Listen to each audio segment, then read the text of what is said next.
Kagaya nga nasabi namin sa inyo last time, weekly nga bibisita kami dito sa bahay. At syempre kapag nakakalabas kami ng ganito, sinasamahan na nga namin ng food trip at gala. Anyways, sa mga oras nga na yan, papunta nga pala kami ng Arayat dahil nga sinundo namin itong si Kuya Joe. Ilang araw na nga lang siya dito sa Pilipinas, kaya naman sinusulit na namin at pinapasyal nga namin siya dito sa Pampanga. Bali, yung first stop nga pala namin ay dito sa SNR, kaso nga lang na-realize namin na expired na pala tong card ni Daddy Bean, kaya naman nag-renew na muna siya. Ang original plan, dapat mamimili talaga kami dito, kaso nung nakita namin yung mga taong nakapila sa counter, sabi ko kay Daddy Bean, balik na nga lang kami dito pagkatapos ng holiday season. Kaya naman napagdesisyonan namin na kumain na lang at dito nga namin napili sa Miyoshimitsu. Hindi na nga kami nagtanungan kung saan kami kakain dahil nga pare-parehas nga kami nagkikrave ng samgyupsal. And kapag usapan pa naman samgyupsal, isa nga to sa pumapasok sa isip namin. Paano ba naman kasi napakarami ng choices na pwedeng pagpilian dito? Sayang nga lang hindi available yung cheese scallops, isa pa naman yung sa gusto ko dito. Pero alam nyo ba, maski nakailang beses na kami kumain dito, never talaga kami nagsawa sa pagkain nila. Gustong gusto ko nga din yung kanilang sushi, pero isa talaga sa binabalik-balikan ko dito yung kanilang cheese. Sa mga punto nga na yan, hindi na nga kami nag-uusap-usap dahil nga busy na nga kami dito sa mga kinakain namin. Ito nga si Ate Arkia, nakikipagsabayan na nga kumain sa amin at may pag-thumbs up pa nga. Oh, wag kayo ha. For the third round na nga kami dyan at sinulit talaga namin yung binayad namin dito. Kung hindi nga pala ako nagkakamali, 599 nga pala yung per head dito, tapos additional ng 49 pesos para naman sa Only Iced Tea. Actually, naka-isang picture lang kami at tawang-tawa nga ako dito kay Daddy Bean. Paano ba naman kasi nilagay niya dito sa tumbler yung sobra namin? Aba, wag kayo. Nagpaalam naman daw siya kasi nga sayang nga daw tong iced tea.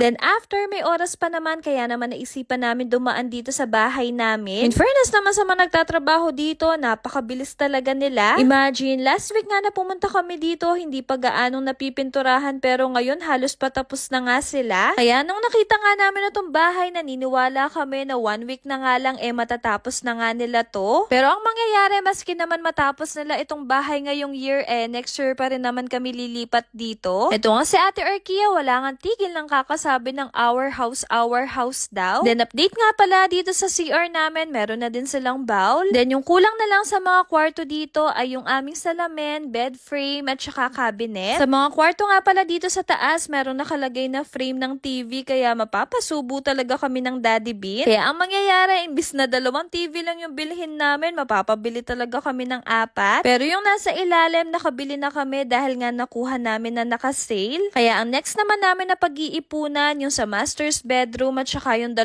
kwarto sa taas. Grabe, parang kailan lang naghihingi nga kami ng sign kung karapat-dapat ba talaga kami na kumuha ng bahay. Kasi nga, aminado kami ng Daddy Bean na takot talaga kami sumugal dati. Alam nyo naman, kapag kumuha ng bahay, marami talagang katambal na responsibilidad. Pero alam nyo ba, lahat ng sign na hiningi namin nangyari, kaya hindi na talaga kami nagpatumpik-tumpik pa at kumuha na nga kami ng bahay. Actually, nung kinuha namin to, pre-selling pa lang, kaya nagulat kami, ang lakas na talaga ng in-increase ng presyo. Kaya sinasabi ko talaga sa inyo, kung may balak talaga kayong kumuha ng bahay o kaya bumili ng lupa, wag na kayong magpatumpik-tumpik pa. Kasi nga, sobrang bilis talaga mag-increase ng value ng lupa at bahay, kaya naman napakaganda din na tong investment. And sa totoo lang, kaya buong tapang talaga naming hinarap ang pagkuha ng bahay dahil nga gusto rin namin ma-experience bumukod. Kaya naman, thank you so much sa parents namin sa pagsuporta sa pangarap namin. Then after nga pala namin sa bahay, dumiretso naman kami dito sa may SM Telebastagan. Nakakatawa nga itong si Arkia, pag nakamood, bigla na lang nagpapapicture sa akin. Tingnan nyo naman, panay ang pagpapacute. Pero syempre, hindi ko siya pinicturan, vinidyohan ko siya. Then habang naglalakad-lakad nga kami dito, na-meet nga pala namin si Ma'am Buko Poy na nanonood nga daw sa mga vlogs namin. Kaya shout out po sa inyo. Then ito namang mga kasama ko, from Porac naman daw sila. And sobrang natuwa ako sa kanila dahil nga nung nagvi-video kami, ang sinabi nga nila, ikan yaman. Alam nyo ba, kapag naririnig ko yon, sobrang natutuwa talaga yung puso ko kasi nga tumatatak sa inyo yung mga sinasabi ko. And hello nga pala kay Arya na nanonood din sa amin, and hello